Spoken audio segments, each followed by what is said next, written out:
Welcome to Insider Access for the Burnt Out Professional. My name is Donna Snyder, founder of Mirakai Coaching Services and host of Insider Access. Here we talk about what's really happening in the professional world, why it feels so weird, so frustrating, and frankly, broken. If you're job searching, hiring, or just wondering what the hell is going on out there, this one's for you. Today, I'm joined by Heath Luikart, who has over 15 years of leadership experience in operational excellence and team development. And we'll be discussing what makes a great leader, what makes a leader toxic, how to deal with the latter, and how you can develop as a leader at any level of an organization. Heath is known for his ability to cultivate high-performing teams and drive organizational success through innovative strategies. So we have a lot to learn from him. If you yourself are a burnt out professional or enjoy this type of content, please consider becoming a follower and subscriber of Insider Access wherever you listen to podcasts so that you don't miss out on important Mirakai Coaching Services content. As a quick announcement before we begin, our new and improved website, MirikaiCoachingServices.com, has recently launched. There you'll find professional coaching services in addition to links to the podcast on various platforms, our social media accounts, and blog, newsletter, and much more.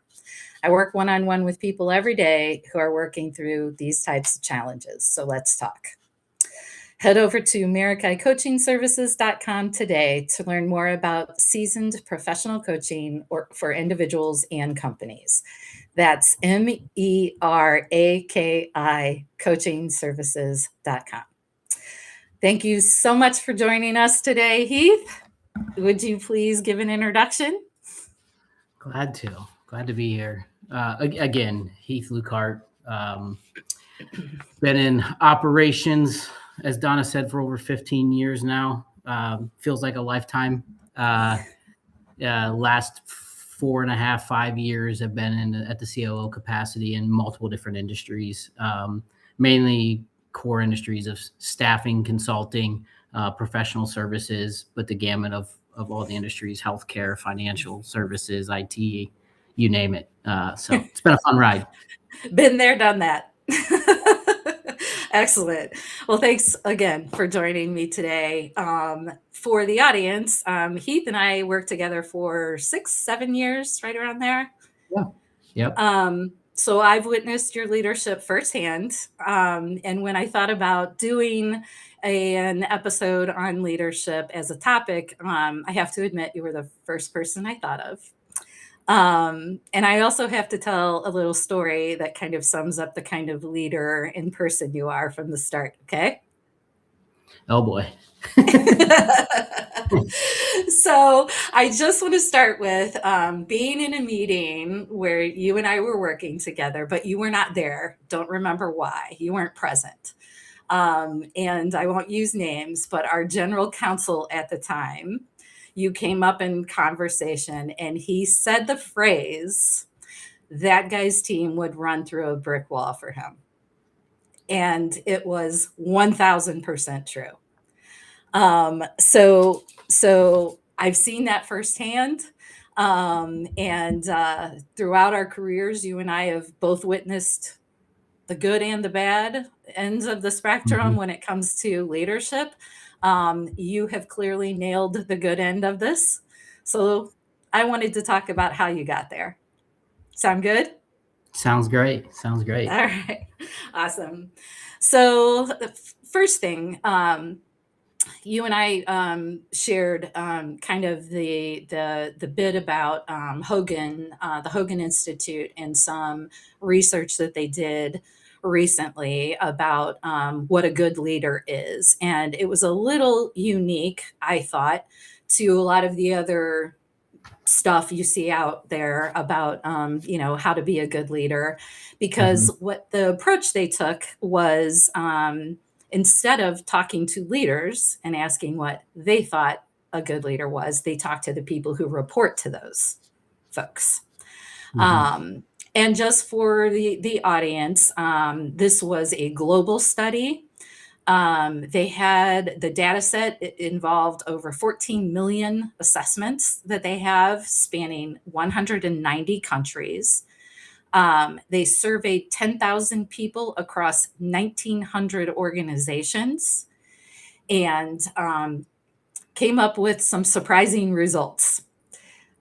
So, what they found was, first of all, they were comparing what leaders have versus Mhm. what the leaders we want, is the way they phrased it. So, the leaders we have exhibit the following competencies: inspiring others, competing with others, presenting to others, taking initiative, and driving innovation. So that's current state. Then we got into what do people want from their leaders? And those were effective communication, effective decision making, accountability, integrity, and leadership ability. Mhm. The surprising thing about that is there is no overlap in what we have and what people want. So, first and foremost, what are your thoughts on that, Heath? Well, I appreciate you sharing it. I'll tell you, one of the most surprising things I found in the article was the reporting. And again, as you said, it's global, right? So it's a Mhm. spectrum look across many different enterprises, geographies, experiences, right? Um, the fact that 65% of people stated that their boss was the most stressful thing in their life, that's astonishing. And for me, when I when I look at it, I in kind of the approach that I saw them take was foundationally, whether on accident or by experience or whatever, I found myself leaning towards where they focus, which is what the employees want, right? The workers want. Mhm. Mhm. So I would have to say I agreed. I agreed wholeheartedly with what the article kind of came back to. My thought on it, honestly, at some point was more of, well, yeah, right. Like working and leading teams is about the team. And how you do that is at an individual level. So for me, walking away looking at it, I was kind of astonished that it was celebrated, or such a gap in the celebration of what companies looked at as leaders versus what actual employees are looking for. Mhm. And I wonder sometimes. Well, I'm going to go back first to like an example in an organization that we worked in, where we had done Hogan assessments on the senior leaders in the group, and one of the things that came up, everyone was very, very low recognition. I don't know if you remember this. Not Hmm. not a single person on that executive team or senior leadership team valued getting praise, like for what they were doing. And the predictive thing was when we did 360 reviews and engagement surveys, what constantly came up? All of the people reporting to them were going, I would like some recognition, Yep. right? So Yep. it was a blind spot, and that's kind of the common thing. So that's sort of part one. We all have blind spots, things that we just don't realize are important to other people because they're not to us. But I think there's a little bit of that. What do we reward, right? Yeah. And so leaders, a lot of people make it to leadership positions because of what made them effective contributors, for lack of a better word. Yep. I would agree. I think when I think about leadership, um, it's a very simple process to be a good leader in my brain, but you're dealing Mhm. with people, so it becomes complex and complicated, right? Sure, sure. And one of the things that I've always looked at, and look, we all mature in our leadership abilities, in our work experience, and I'm sure I early Heath managing people was probably not the same as Heath managing people today. I can assure you of that. And a lot of it was learned. A lot of it was learning how to deal with people. But I'll be honest, like the core thing for me as a leader is, if you really think about it, titles don't matter. Like you can you can give yourself any title you want. What people remember and people care about is what you're willing to roll up your sleeves and do alongside them and help get them Mhm, to achieve the goals that they personally want, right? And the other piece mhm, to it is, you kind of, what I've always found in the leadership capacity was more become a student, right? Become a student of the business itself. I always challenge myself is, hey, you don't always have to be the expert in the room, um, but you should really try to be the most curious person in the room. And what I Mm, found through that process is doing that. You have, I don't know if empathy is the right word, grace is the right word, um, but you're able to put yourself in the shoes of the individuals that you are leading through that process. mhm, And to me, it's mhm, foundational. Like you're going to come with an expertise at some level in what you do.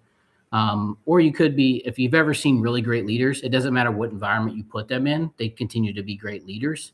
But the thing you typically see them do most first is study their team, study their people, understand why they're on what stepping stone they're on. Many people in that organization are smart enough that they know where they're trying to go. mhm. They're just on step 3 of 5 to get there, and coming in and blowing it up or asking why all these things aren't the way that they should be. And you're preaching to the choir of things that they see, but from that leadership perspective is, and how do you move the people to get there? To me, it's part of having that empathy of understanding, when I ask you to go do this, am I myself willing to go do this? Can I go do this myself? Is it a reasonable expectation? And then to me, the biggest piece behind it is the why. Nobody likes to just be told, hey, go do ABC. If Mhm. I don't understand how ABC impacts the why behind what we're doing.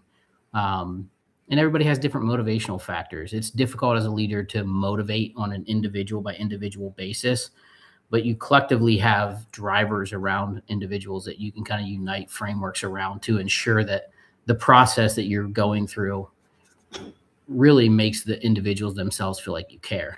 And I Mhm. think when you think about other leadership styles, or what companies tend to look at when they promote leaders within, right? It's the person who's showing up the loudest on the radar screen, or the best KPI performer, or the metrics driven thing. And look, in fairness to organizations, sometimes it's hard to see individuals, especially the higher you climb in an organization. It's really hard to see at the desk level. So my argument would be also that the tier of leadership needs to all also be well, because at any step of the way, a broken leader can break down a whole arm of an organization. Um, 1,000%.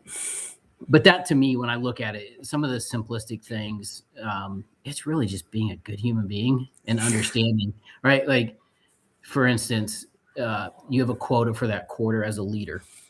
That's great. That person who just found out that they have cancer could care less about your quota for the quarter. But what they will remember, what they will care is you were willing to carry weight and help them through that process. And maybe even that means, as a leader, you picked up part of their role for the next 4 or 6 months. That's the stuff Mhm. that drives them to want to, as you said at the beginning, run through a brick wall for you. Um, Yeah. it's just being a good human being. Yeah. That and, treating people like people, it seems like it should that should be something we don't have to say, but I mean, I've seen it where it's like Yep. people, a leader just absolutely doesn't care about the human beings on their team. Right. And, hiring for a specific set of skills, or like I said, because they were a fantastic contributor who maybe has zero business being in charge of other human beings, Yes. right? Yes. And you said something once that really, really stuck with me, and I saw it in action, and I can't remember what we were talking about at the time, but you made the comment, that you prioritized calls from your team or messages from your team above any and everything else. And, you know, th that is so opposite of how so many people think, right? Hmm. Yep. I've gotta get back to this other executive. I've gotta get back to, this customer even, where if you think about it, your team is serving all of those people too, and Yep. if something breaks down there, it's a problem. So why wouldn't you go there first? Um, so anyway, you made an excellent point about leadership, not having the title isn't really what matters.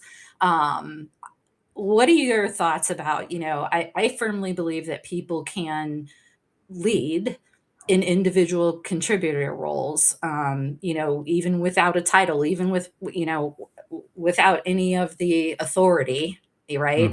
Mhm. In today's environment, how do you think individuals can develop leadership qualities regardless of their current role? That's a great question. Um, I think it really stems from the day-to-day action that you have, right? So I think about early career and how did I end up where I was, and I look at others that I've seen, that brought in.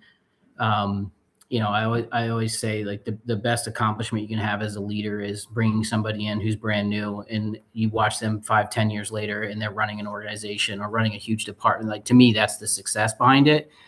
And I think about how those individuals stood out. And to me, it's no matter what your role is, it doesn't matter if you're answering phones at a front desk or if you're running financials on the back end or you're in charge of compliance or whatever it is in the organization. To me, it's how do you show up as a teammate every day? Because to me, the best teammates become great leaders. And it's those people that are willing to do, like I talked about. Hey, somebody went out on maternity leave and this person's got things going on, and or like every organization does, right? It's revenue and EBITDA has to exceed where you think it should be before I'm going to invest in putting people in and help minimize your work-life balance. Mhm. Unfortunately, many times it's where we have to fall. Who's willing to pick up some of that slack when they can take it off their plate or help a teammate out? But you see it kind of naturally happen with folks if you're paying attention. And this is where I said organizations get it wrong sometimes is your leadership roles need to be highly focused on, and they need to be the right leaders that can bubble up and not be fearful of other success. If you have a leader in place who is diminishing the people below them's contributions, my personal opinion, how I've always led leaders of leaders, is that's the first person to be gone. Mhm. Because to me, the best leaders are ones that can demonstrate they have a bunch of leaders coming up behind them. And so as you're starting that step, it's like step in and celebrate people's success with them, alongside them early on in your career. It's picking up and taking on some additional tasks that nobody asked you to do, and that maybe they don't even see or know that you've done. But guess what? Everybody around you knows that you're doing that.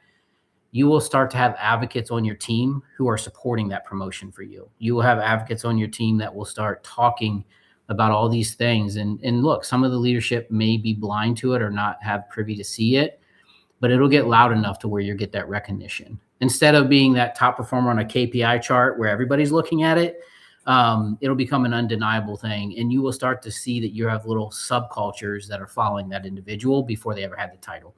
To me, Yeah. those are the little things. It sounds little, but it takes a lot of effort and work, not if you're just being a good human, right? Kind of always comes back to that, doesn't it? Yes. Yep. It does. And the thing I was thinking a lot about while you were talking is, and I've been in a couple of different situations that were like this, where there was an absence of leadership. Hmm. There might have been someone with that title, but there just wasn't anyone really leading, or there wasn't anyone holding people accountable, or you know whatever. And it's always been fascinating to me. You see who the natural leaders are in that scenario, right?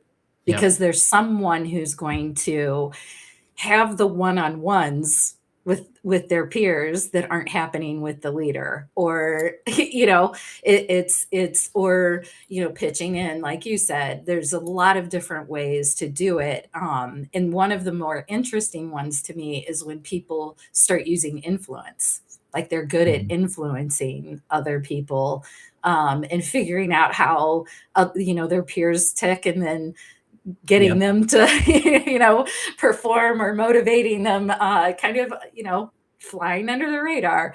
But it's I think you've nailed it, that you can absolutely do it. It isn't easy always, and I think sometimes it comes more easily to some people than others.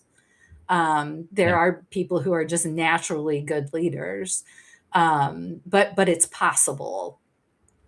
Well, and I think, I said it early, those are some of those, they're tangible but intangible characteristics of an individual, right? But then there's this side of, no matter what business you're in, and again, I said it earlier, good leaders can step into any environment and become a good leader. But to become a great leader, you still have to become a student of that business. So as I look at it, it's like early in your career, it's really like, how do I dig in and get as much experience in different areas? You may be responsible for one task, but you have colleagues that are doing 4 or 5 other things, that all of you together complete a process or, some outcome for the organization. It's how do you, without being officially promoted or given those opportunities, like how do you step in and take some of that responsibility? Mhm. So part of it's supporting your colleagues, but part of it's you just becoming naturally curious. Mhm. And really wanting to do it. The other thing is, look, and again, we're talking about leadership, but the other thing is the faster you do that, the more you may figure out this isn't the right vehicle to get you to the destination you're trying to get to either, right? Which is part of Right. leadership too, is figuring that out in a positive way. Mhm. But I think those things to me have always demonstrated the people that I look at to promote first into a leadership role. Yeah, makes a lot of sense. So, unfortunately, most of us have had the experience of working under toxic leaders. Um, and it's a conversation I have with people constantly, right? And Yep. toxic leadership can look, it takes many forms. Um, so if you think about like strategies that employees can use to maintain their morale, and even hopefully influence positive change within their teams under toxic leadership, what do you think? What would be some tools that people could use? Well, according to that Hogan report, 65% of them have toxic leaders. It's a I problem. know. Uh, It is so this is a probably a big topic that problem. everybody needs to hear, right? Um, Yes. I think it's really tough to answer. I mean, I'll give you an answer, but I think it's individualistically, like people have to know what their motivators are. And I think it's really difficult as you progress in your career. It becomes easier and easier to define ways to build those roadblocks. It's more difficult Mhm. where you're like, I don't see a pathway around this. Um, what I would say is uh, most leaders that are bad leaders don't even know they're bad leaders. They It's a think to thousand themselves, percent. yeah, they think to themselves like, I'm a great leader. They're the problem, right? Yep. And look, sometimes that could be true, but very rarely is that true. I always looked at it as, hey, if things aren't being done, I'll answer your question, but as I take a step back and I think about it, like early in my career, I was like, "Hey, I'm an effective communicator. I walked through exactly what was supposed to be done, and it didn't get executed. I'm going to go back and have the conversation again. Still didn't get executed. Is it them who just didn't understand what I was saying, or is it me and my lack of effective communication? Or in my brain, I'm usually 6 steps ahead of what I thought I said, and I didn't actually say what I thought I said. Because I thought they were already on the same page as me. So in those instances, I'm sure I frustrated people early in my career where they're like, I can't get on the same page as this guy. He has really high expectations of me being here, but he hasn't gotten me here, but yet he expects me to deliver here. Um, and I probably burnt some folks out doing that, right? Mhm. But as I think about how you navigate those types of leaders, and my early self of a leader, right, is one, give people grace. Nobody's perfect. Nobody can show up 100% every day. They're humans just like you are showing up to work every day. I don't think that excuses them naturally not trying to progress themselves. And if you have a leader like that, the best advice I can give is keep showing up and doing it 100% the way you know it's supposed to be done. Hold your moral value around how you show up, your professional image that you're creating of yourself, and start to create a subculture. That doesn't mean a subculture against that leader, a subculture that you can help of like minds that are doing the right things, moving the company in the right direction. Because one of two things will eventually happen. One, you're going to find commonality in folks that you can, I don't want to say vent, but like you have a commonality around sanity. Like, am I crazy Right. or are they crazy? Nope, Yeah. I'm not just me, right? But more so, it helps you to feed something that helps to grow a team. And a couple things may happen, right? Either one, you may surpass that toxic leader, Mhm. or over time, naturally, people tend to eventually figure it out. Yeah. And you will be in a position then, in a much better position to change that culture long term, because you probably will end up being in that leadership role yourself. The thing you can't really do is negate the organization's growth and efforts and goals by being that toxic contributor or that virus in the group that plagues everybody else against that leader. It's not going to work out well for you. Mm-mm. It's a supportive approach, but it's also, you can't be afraid once you've built your professional demeanor to have open and honest dialogue with that leader, and bring things to fruition. Now it's their responsibility to take action on those things. And hey, look, at the end of the day, many companies have many different cultures, and I'm not advocating that you quit your organization, but sometimes that is the right move. Sometimes it's, hey, philosophically, this organization does not align with my values, and it goes much higher than my immediate supervisor. That's one gut check I would recommend is, when you have opportunities to go around that leader and see what the next level of leadership and or the next level leadership's philosophies are, if they're all aligned to that individual, that's probably time for you to find a different opportunity. If not, then you're just victim of a bad leader, unfortunately, which sounds Yeah. like 65% of people are. So I know. I was surprised at first by that number, and then the more I thought about it, the more I realized I'm not really very surprised by that number. yeah, Um, but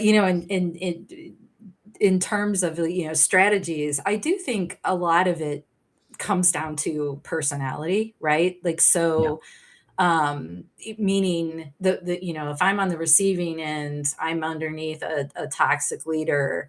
um Number one, I know the odds are that anyone else who's reporting to them is likely feeling some degree of that.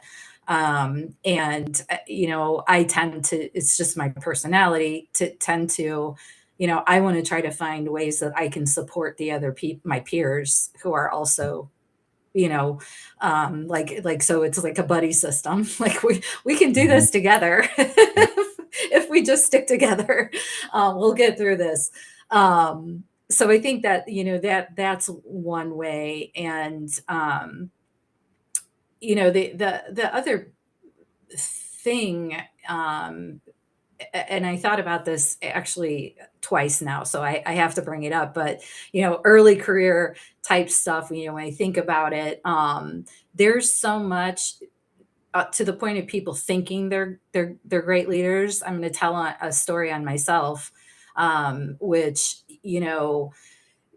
and I'm trying not to use all Hogan language here, but like, I'm someone who is really, really comfortable with ambiguity mm, and not having, I'm not a detail oriented person.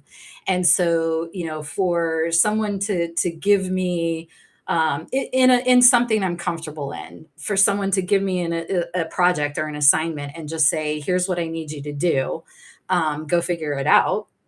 That's my dream project, right? yeah, And just let me go. Like don't give me a whole bunch of, details.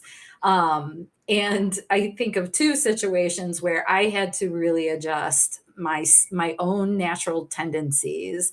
One was a recruiter that I had working for me, and if she happens to ever listen to this, she'll die laughing because she'll know exactly who she is. But would every time she would come to me with an issue, there would be 5 minutes of details ahead of before she ever got to what the question was. And I finally had to say, I stopped listening like 4.5 minutes ago. Yep. Too many details. I don't even know why I'm listening to the details. I started thinking about something else. And so we can kind of agree to come to tell me the problem, give me the three pertinent details that you think are matter. And then if I have questions, I'll ask you for more. Yes. um, right, and along those same lines, fast forward to another employee that I had a pretty large team, and I had the tendency to give projects in that same way, the way that I like to receive them. And I had one employee who would quietly come into my office after on the very next one-on-one and be like, okay, and have a list of 40 questions to ask me privately. And then another one who would come in and go, I need guardrails. I need guardrails. Like, tell me where they are. What's my timeline? What's my, actually timeline was one of the only things I would generally ever give them. But so that again, kind of the blind spots of, I thought that was the greatest gift ever. And there are people sitting there going, this is a nightmare. Please don't do this to me. So anyhow, just No, hey, we've all been there, right? Like that's where I think when you think about uh, I I don't know. I'll just say our personalities will also drive what leadership styles we thrive in, right? yes. I will be the first one to admit I cannot, and I would venture to say most normal human beings cannot survive in the militant style leadership structure. Yeah. Yeah. Um, and I don't want to get too deep into philosophies behind it because I probably have a bunch of military folks being like, you have no idea what you're talking about. But my perception, how it's been translated into the corporate world, is like the rank and file title matters because I said it, do it. What we often missed, in my opinion, in the corporate world, and when it comes back to toxic leaders, is there is extreme ownership in a militant structure, which many times isn't expanded upon and or celebrated in a corporate structure. Mm-hmm. And so it usually gets you to an area where you would then just plateau as an organization and stop growing. Mm. And it becomes almost this matter of fact trap that you see leaders fall into. And we've all been victim of it. And I'm not being counterintuitive to what I said earlier about be naturally inquisitive, become a student of that business. You have to understand processes, people, workflows, operating rhythms within an organization to be successful in that organization and to be able to lead others down the pathway who maybe don't have that experience yet, no doubt. Where people fall into a trap, though, is they think, well, that is the only way. Mm-hmm. And I will tell you, and this comes through maturity as a leader, because again, early Heath, guarantee wasn't open for debate probably on some of these topics, but found out very quickly and got humbled very quickly that no, there's a lot of smarter people than you, right? It was the old Henry Ford that said, I've got a phone, I can push any button on my desk at any time, get the answer I need. I very much took that to heart when I learned that. But that's what I would say in those environments. The ego starts to take over, the arrogance of knowing it all. And some of the absolute most success I've ever had being a leader in a consulting organization is bringing both sides of the house into a room. You have to have some kind of framework or strategy of how you want to go execute said solution. Mm-hmm. But by the end of that conversation, it's morphed into something that all have agreed upon, and then we can all get behind that and go execute on it. Now, I also have the ability to hold everybody accountable to that because we all agreed walking out of that room that this was the decision. This wasn't me barking at you to tell you how it was going to be executed. I have an idea or a framework, or hey, I've ran into a few brick walls. I'm going to open the door for you so you can just walk through it. Yeah. But it doesn't mean that's the answer. And what's an answer here may not be an answer for 3 other businesses who do the same thing, but have a little bit different culture. So there's variation. So as you go through that process, to me, it's I can't say it enough. Become a student of the business, learn the people that actually work for you, and actually give a crap about them. Like actually, Yes. when they have goals, if you haven't sat down doing annual planning, quarterly meetings, weekly meetings with your folks, how are you ever building trust? And that was to me the thing. It's build trust with people and then be there when that trust gets tested. Meaning, Mm. I can give you an example, and this I won't use names, but I had an employee, and this was I won't even give a time frame because it'll they already know. My point being is this individual is such a good person and cares so much about following processes that it almost alienated this individual from his colleagues who weren't following the same processes. And it got to a point where the individual was contributing a ton from a professional perspective, but was morally was hurting his own mentality of showing up to work every day. He was frustrated constantly, or she. You don't know if it's a he or she. But this individual finally just had an explosion point, and I allowed that to happen. And 5 minutes later, walked in my room. Now, this is an individual I'd been building trust with for a year. Walked into my room after the explosion, and I did politely say, "Hey, look, I think you need to take a step away, walk away, go take a breath. We'll talk about this later." He walked into my room 5 minutes later and was like, "Hey, I apologize. Here's my resignation. I figure that's what's coming next." And I go, "Really? Because that's not even on the table. Shut the door. Let's finish our conversation. Let's get on the same page. Let's get this aligned." 4 months after that conversation, he became the fastest growing recruiter on that team, and is ranked, I think, third or fourth in the whole organization from an input perspective and gross profit dollars. And has started to bend and understand, like, although the processes are here for a reason, and we support you as an individual, give the grace to your colleagues that it's not always malintent or a lack of doing a process. Maybe the customer itself wouldn't allow them to execute that process to the fullest. When is the last time you put yourself in that individual's shoes, sitting in front of a customer who they have you as a customer and the client as a customer, and both are screaming at you?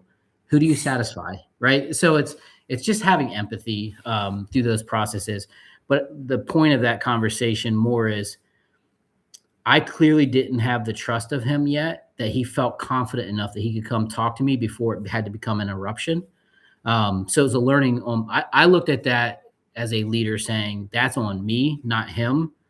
And it was kind of sad that he thought that my response would be, well, you're fired. And I get it. Most leaders probably would have walked him out the Yep. door that day. To me, I never liked the yes people anyway, so I welcome it. But it is what it is. But that's where I'm coming from a leadership perspective. Is starts with trust, and that can't be done until you get to know people. Yeah, no. And I don't know, you said something a little bit earlier and I can't recall exactly what it was, but it made me think about and it's happened more than once in my career, but where I've had to lead teams um, whose jobs I didn't know. Mm-hmm. And frankly, have really hard conversations that were like, how are you going to help me? Meaning that person is saying, how are you going to support me when you have no idea what I do? And frankly, my response in a few cases was, not only do I not know what you do, I never want to know how to do what you do because it is so against my nature in every way. But my job as a leader is to get roadblocks out of your way and Yep. support you and find out, what I can do so that you can be the most effective at your job. And I trust you that you know what you're doing. So it just that goes so far with people. Yep. And I don't know, you're so smart. You've probably never had people reporting to you that you didn't know how to do their job, but I'm not as smart as you. Yeah, no, there's been plenty. Uh, it's that stems to a larger thing as a leader too, though, right? Like it's the you've had the luxury or the pain, whatever you want to call it, of working with me. I would say, like, if you can't have a sense of humor and or I guess, the biggest toxic trait is the ego in a leadership Mhm, role to me, mhm, because you remove that, all the other things kind of start to fall in place. And so I look at it like I've had folks that I've looked at and said, hey, you've have more experience, or you've done this way more than I've ever done this, but help me understand it. And then mhm. here's what I owe back to you once I do understand it. Again, it becomes that curiosity piece. I think it's tough to lead somebody when you don't take a general interest in what they do. I don't need to be the expert. That's why I pay you. And then you want to see a company that won't grow is have a leader who's the bottleneck to every decision that's ever made. They'll never grow. And how do you do that? You empower your employees to make decisions and treat them like experts. And oh, by the way, don't chastise them whenever they make a mistake.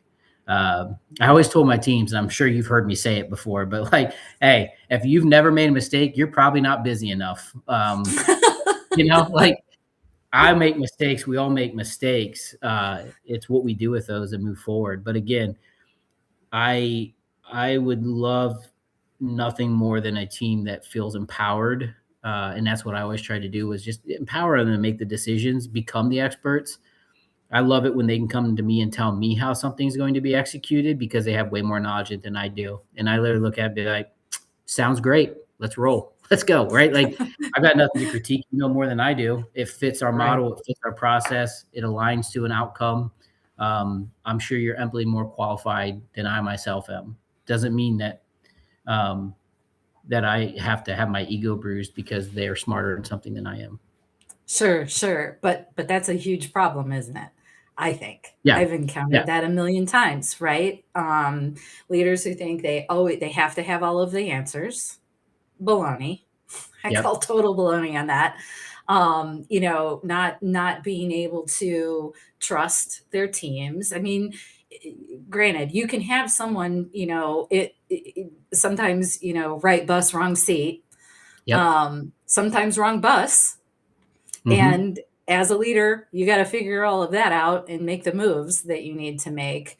But once you have people in those positions, get out of their way, number one, and admit that you don't have all of the answers. And like to me, it's when there's a culture of posturing around oh, but this is my position. So, I have to, I don't know. It's crazy to me. You're still a human being, Hmm. and no one's buying that you have all of life figured out 100%. It isn't, it isn't possible. Um, but I love your perspective on that. Well, and I think authentically, right? Like, that's the key too. We all know the textbook leader, right? Who just Yep. enters every speech with something they read in a book and they bullet point to six. How many books have been written on leadership? It's like, guys, give me 8 other ways that you're gonna say the same 8 things in the same framework so I can go regurgitate it. I've never met a human being that I can use an 8-step process to get the outcome I'm looking for with. And half the time as leaders, we're in a situation that gets thrown on our desk. Well, guess what? We're figuring it out just like you're figuring it out. That's Um, right. we just may have a bigger what most of the time what I've found with leaders that are good, the only reason that they can come up with the answer and it's informed by the individual sharing the information is because most of the time we just have a more global view of all the other impacts to that answer. So we're That's better, right. not better at making the ultimate decision, but better at being able to give them the rest of the information they need to finalize a decision and support it. Right? Yep. Like, if, as a good leader, that's what our job is, enabling them. But authentic goes so far. Everybody Mhm. can tell the difference between a leader who's just saying it to say it, who read it in a book somewhere, um, or who's Mhm. that passive aggressive because they're too weak to actually have real conversations with you. So they make passive aggressive. And most of the time when they do it, right, it's like the old bully approach where, hey, Yeah. we're in a group setting and I jabbed you, and what my jab was me really wanting to say what I wanted to say, but I'm too much of a coward to say it to you. Yep. Uh, Yep. that's usually their strategy. Again, to me, that piece is critical. The authenticness behind what you're saying, and using actual experience, and actually listening to what they're telling you. Um, Again, I'm not bashing leadership books. I think there's a lot of good leadership books out there. Yeah. Um, but it's got to come from an authentic place where you're Yeah. reacting as a human being to a business challenge, an opportunity, a strategy. I don't know anybody who's built a multi-million dollar company by themselves. I just don't. Mm-hmm. Mm-hmm. So Amen to that. All right. So, last question for you. How have you created cultures that were both feedback rich and safe, meaning psychologically safe? Like, did you do that intentionally? Did it evolve, from, previous experience, etc.? I think it always starts with intent, but it evolves naturally. What I mean by that is, with all of the teams uh, post maturity age, right? Post maturity Sure. and career professionally. Um, I think I always set the expectations very clearly with my teams. That everybody's different, but I myself, I think diverse teams, both in maturity levels, experience levels, cultural levels. I've always hired around that to inform, to give a better view, because I myself personally have never liked yes people. I want somebody who's going to respectfully challenge everything that we do. Because what I also tell you, and this comes from an operational brain of, you have to think 6 steps ahead. Everybody in every department that's going to be impacted from every decision made. I look at it and say, change is hard for anybody. Companies that just think they have it all figured out and just make quick decisions and then cause multiple stages of disruption because they have to change it 4 more times. I would rather get it right the first time, or as close to right as the first time, and then implement it. So with my teams, I've always set this expectation of, I want you to respectfully and openly challenge, um, but I also want you to be authentically yourself. Tell me what your drivers are. And if you're that way with them, people start to feel comfortable sharing. Mhm. They feel like you generally have their back. I've always defended the party not in the room.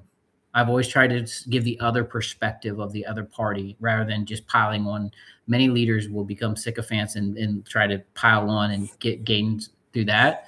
Like, you know, the sympathy awareness to it. But to me, it's really driving a culture where it's like, hey, I can be truly honest with Heath. I can share with him what's going on. Um, he's not going to micromanage me if I demonstrate performance and I show that I'm going to do the things that I've been asked to do. I'm going to have the freedom and empowerment to make those decisions. And I'm not going to, and again, this was something learned and it takes time, but like, if you ridicule somebody who makes a mistake on your team, now within reason, right? Mhm. You will stifle growth faster than anything on your team. So Mhm. to me, that culture creation is intentional, but it takes time because what you cannot rush is trust built with your team. Mhm. You have to go through some battles with them. You have, whether it's personal or professional, um, you have to. That's why I said titles don't matter. You earn the title that people want to give you. What it says on a piece of paper doesn't matter. Excellent. Well said. Well, Heath, thank you so much. This has been fantastic. And I couldn't have had a better guest to talk about leadership with. Miss working with you. So, no, it wasn't painful. I think we had a lot of fun. We did. We did. So, thanks again for coming today. And A sincere thank you to operations, research, and production teams for the podcast. They're the real brains behind the scenes. If you enjoyed this video, please consider subscribing anywhere you listen to podcasts. Again, Insider Access for the Burnt Out Professional. We'll be back next month with a new episode, and we'll see you then. Thanks, Donna.